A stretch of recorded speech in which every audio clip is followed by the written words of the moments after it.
Ibu, saudara-saudara jemaat, manusia dalam menjalani hidup ini selalu ada di dalam realita, harapan, dan kenyataan. Maksudnya adalah setiap orang di dalam hidupnya selalu pasti mempunyai harapan-harapan, dan harapan itu adalah harapan-harapan yang terbaik. Tidak ada orang yang mengharapkan yang tidak baik. Semua orang pasti mempunyai harapan yang baik bagi hidupnya. Di sisi yang lain, suka atau tidak suka, setiap orang pasti harus menjalani kenyataan-kenyataan yang terjadi di dalam hidupnya, apapun kenyataannya. Dalam hubungan antara harapan dan kenyataan itulah bisa terjadi dua hal, saudaraku. Yang pertama yaitu bahwa kenyataan bisa saja sesuai dengan apa yang kita harapkan. Dan kemungkinan yang kedua bisa terjadi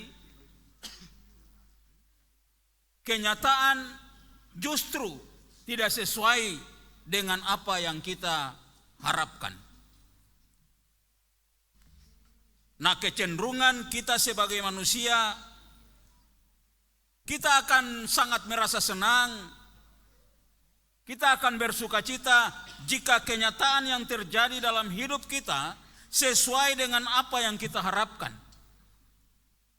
Misalnya saja kita berharap kita bisa sukses dan berhasil, dan memang kenyataannya kita sukses dan berhasil. Kita bisa dipulihkan dan disembuhkan, memang kenyataannya kita disembuhkan, menikmati kesejahteraan dan kebahagiaan, dan di dalam kenyataannya itu dapat kita nikmati. Tentu semua orang akan merasa senang dan bersukacita. Tetapi sebaliknya, kita juga bisa kecewa, kita juga bisa marah, bahkan mungkin ada yang putus asa dan frustasi jika kenyataan yang dihadapi atau yang dialami ternyata tidak sesuai dengan apa yang diharapkan. Kita berharap hidup kita sejahtera dan bahagia, tetapi justru dalam kenyataannya banyak mengalami pergumulan dan penderitaan. Kita berharap kita bisa disembuhkan dan memperoleh kekuatan, tetapi justru kita semakin lemah, bahkan tetap ada dalam sakit-sakitan. Kenyataan yang tidak sesuai dengan harapan bisa membuat seseorang kecewa, marah, putus asa, dan mungkin saja bisa mempersalahkan diri sendiri, orang lain, bahkan mempersalahkan Tuhan. Saudaraku yang diberkati dan dikasihi oleh Tuhan, ini juga merupakan gambaran dari kehidupan umat Tuhan, umat Israel setelah mereka mengalami peristiwa pembuangan di Babel. Setelah mereka boleh melewatinya dan dapat kembali pulang ke Yerusalem, mereka berharap setelah mereka kembali dari pembuangan di Babel, mereka bisa menikmati kesejahteraan, bisa menikmati kebahagiaan. Namun ternyata umat Tuhan setelah kembali dari pembuangan di Babel, mereka menghadapi kenyataan bahwa justru mereka masih ada dalam kemiskinan, masih ada dalam kondisi kehidupan yang penuh dengan penderitaan. Dan hal itu terjadi karena situasi politik, situasi ekonomi, bahkan keagamaan mereka tidak stabil. Ketentraman, kesejahteraan, kebahagiaan yang mereka dambakan, yang mereka harapkan, ternyata hanya sebagian kecil saja yang terwujud. Nabi Hagai dan Zakaria yang menubuatkan harapan-harapan itu, ternyata di dalam kenyataannya sebagian kecil saja yang terwujud. Hal ini membuat umat Tuhan kecewa, mereka frustrasi, akibatnya mereka meragukan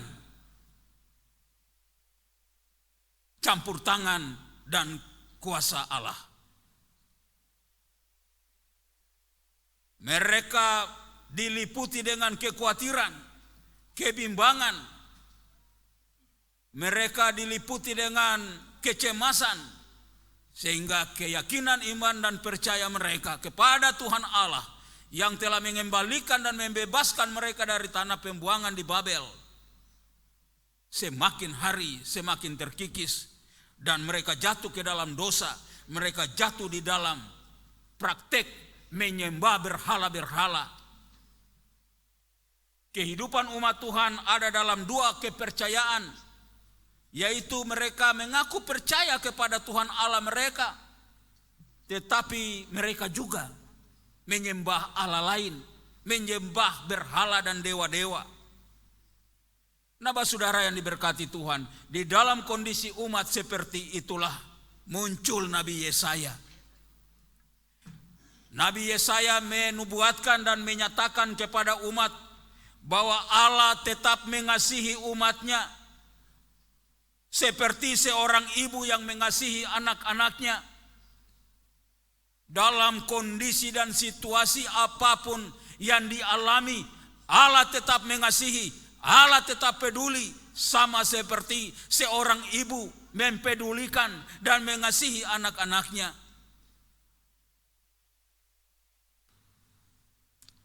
Allah akan selalu bersama-sama dengan setiap orang walaupun ada dalam penderitaan. Allah akan bersama-sama dengan setiap orang yang merasa hatinya menjadi remuk karena berbagai persoalan-persoalan hidup.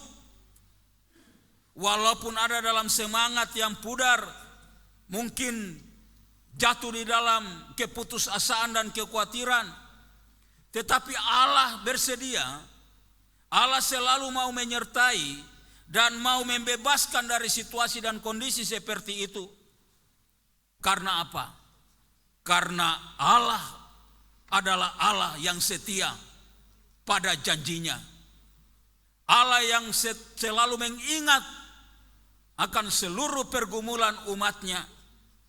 Allah yang setia baik dahulu, sekarang, dan sampai selama-lamanya. Saudaraku, perikop Yesaya 66 ayat 1 sampai 14 tujuannya adalah untuk menghiburkan umat Tuhan, menghiburkan dengan berita keselamatan yang akan datang, seraya memberikan peringatan kepada umat Tuhan yang kurang setia, umat Tuhan yang kurang percaya, bahwa Allah senantiasa mengasihi orang-orang yang tetap setia kepadanya. Allah senantiasa mengasihi orang-orang yang tetap setia walaupun menderita. Dan di lain pihak, di dalam kuasa dan kedaulatan Allah, Allah juga bisa menghukum orang-orang yang tidak taat dan tidak setia, memberontak terhadap Allah. Saudara, di ayat 1 dan 2 dikatakan di sana dalam bahasa kiasan Alkitab, langit adalah tahtaku dan bumi adalah tumpuan kakiku. Ayat 1 dan 2 pembukaan pembacaan kita dikatakan langit adalah tahtaku dan bumi adalah tumpuan kakiku. Hal ini hendak memberi gambaran bagi umat Tuhan bahwa Allah itu maha tinggi. Kehadirannya dan kuasanya nampak di seantero alam ciptaan ini. Allah itu tidak terbatas pada ruang-ruang dan waktu-waktu tertentu. Akan tetapi Allah itu ada di mana saja dan Allah itu ada di setiap waktu. Karena itu Allah tidak saja dapat ditemui di dalam bait suci atau ibadah ritual seperti pemahaman umat Tuhan di saat itu, umat Israel. Mereka menganggap bahwa Allah hanya dapat ditemui dalam ibadah-ibadah di bait suci, dalam upacara-upacara persembahan korban bakaran, dan lain-lain sebagainya. Nabi Yesaya mengkritik umat Tuhan yang menganggap bahwa Allah hanya dapat ditemui di dalam bait suci, dalam persembahan-persembahan korban bakaran. Yesaya mengkritik itu. Yesaya mengkritik cara ibadah mereka yang tidak nyata di dalam perilaku kehidupan sehari-hari. Mereka beribadah dan memberikan persembahan kepada Allah di dalam bait suci, sementara mereka juga percaya dan menyembah berhala dalam kehidupan sehari-hari. Percuma saja beribadah di bait suci, percuma saja memberikan persembahan korban bagi Allah, tetapi dalam kenyataan hidup hari-hari masih menyembah berhala. Mereka mengambil lembu jantan domba untuk korban persembahan bagi Allah, tetapi mereka juga hidup saling membunuh, mengkorbankan orang lain, menindas orang lain. Mereka memberi korban sajian, kemenyan bagi Allah, tetapi mereka juga menyembah berhala, dewa-dewa. Hal ini menandakan bahwa mereka lebih suka mengatur diri sendiri dengan keinginan dan jalan mereka sendiri daripada taat dan setia kepada kehendak Allah. Mereka beribadah di bait suci seakan-akan sebagai orang yang taat dan setia kepada Allah. Tetapi dalam realita kehidupan sehari-hari, mereka atur sesuai dengan kehendak dan keinginan mereka sebagai manusia. Bapak saudara yang diberkati Tuhan, kritik Nabi Yesaya ini juga sesungguhnya mau ditujukan kepada kita sebagai orang Kristen di zaman ini. Sebab realita kehidupan sebagai orang Kristen saat ini, baik secara pribadi maupun di dalam keluarga-keluarga, bahkan di dalam persekutuan bergereja, persekutuan bermasyarakat, seringkali pula kita jalani seperti umat Israel. Setia dan taat di dalam hal bersekutu, setia dan taat dalam hal beribadah, apakah itu ibadah minggu, apakah itu di sektor unit, apakah itu di wadah-wadah, dan lain-lain ibadah. Namun terkadang makna ibadah itu tidak nampak di dalam kehidupan sehari-hari. Di dalam ibadah, membangun persekutuan dengan Tuhan dan sesama orang percaya, tetapi di dalam hidup sehari-hari menghancurkan dan merusak persekutuan. Di dalam ibadah mendengar tentang Tuhan yang penuh kasih, namun di dalam kenyataan hidup sehari-hari saling berkelahi, saling bertengkar. Harusnya orang Kristen hidup saling mengampuni, saling hidup berdamai, tetapi di dalam kenyataannya saling membenci dan mendendam. Di dalam persekutuan ibadah, memuji dan menyembah Tuhan yang Maha Kuasa, memuji dan menyembah Tuhan yang Maha Pengasih. Namun di dalam kehidupan sehari-hari masih percaya kepada kuasa-kuasa dunia, masih percaya kepada kuasa-kuasa kegelapan. Di era transformasi digital ini, kehidupan yang sudah serba modern, masih ada orang-orang Kristen, orang-orang percaya yang masih percaya kepada orang-orang pintar, peramal-peramal. Masih percaya kepada orang-orang praktek-praktek orang berobat. Masih percaya kepada orang lia-lia, bahkan masih mempercayakan kehidupan ini pada kekuatan diri sendiri. Dan masih banyak lagi, saudaraku, cara-cara hidup Kristen zaman ini cara-cara hidup Kristen yang bertentangan, yaitu harapan-harapan kehendak-kehendak Tuhan yang didengar dan dinyatakan di dalam persekutuan-persekutuan ibadah tidak nampak dalam kenyataan hidup sehari-hari. Hal ini menandakan, saudaraku, bahwa kita hanya menjalani persekutuan beribadah sebagai simbol saja. Dan kehidupan ini kita atur sesuai dengan kehendak diri kita sendiri, walaupun itu bertentangan dengan kehendak Tuhan. Hal ini menandakan bahwa panggilan dan suara Tuhan tidak mereka jawab dan tidak mau mereka dengarkan. Terhadap orang-orang seperti ini disaksikan dalam pembacaan kita menjadi kejijikan di mata Allah. Selanjutnya, saudaraku yang diberkati Tuhan, Tuhan sangat peduli, sangat mengasihi kepada orang-orang yang tetap setia walaupun menderita, yang tetap setia walaupun tertindas karena kebenaran, yang tetap setia kepada Tuhan walaupun menghadapi banyak tantangan, banyak persoalan. Tuhan akan tetap setia menjaga dan memelihara kehidupannya. Tuhan peduli dan berpihak kepada orang-orang yang menghormati nama Tuhan, mendengarkan firman-Nya, setia dan taat membangun persekutuan dengan Tuhan dan sesama, serta melakukan kehendak-Nya dalam kehidupan sehari-hari.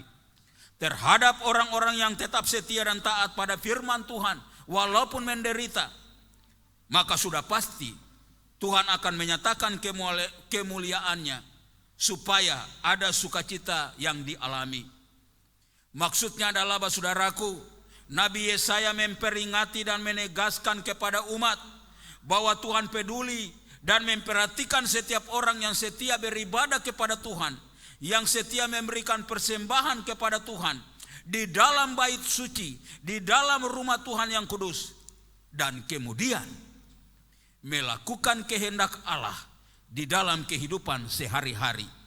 Artinya ketika kita setia membangun hubungan dengan Allah di dalam ibadah, maka wujudkanlah itu melalui setia menjaga persekutuan dengan orang lain, hidup berdamai dengan orang lain, saling mengampuni, saling mengasihi dalam kehidupan keluarga, dalam panggilan tugas dan tanggung jawab di tempat kerja dan pengabdian, di tengah persekutuan lingkungan, di tengah kehidupan masyarakat, bangsa dan negara. Ketika mendengarkan firman tentang Allah yang Maha Pengasih dan Maha Pengampun, maka dalam hidup sehari-hari haruslah pula mengasihi sesama, hidup saling mengampuni, tidak membenci, tidak mendendam, hidup dalam damai dengan siapa saja. Kasih Tuhan itu tidak pandang bulu, asal suku, agama, daerah dan macam-macam. Kasih Tuhan itu untuk semua orang.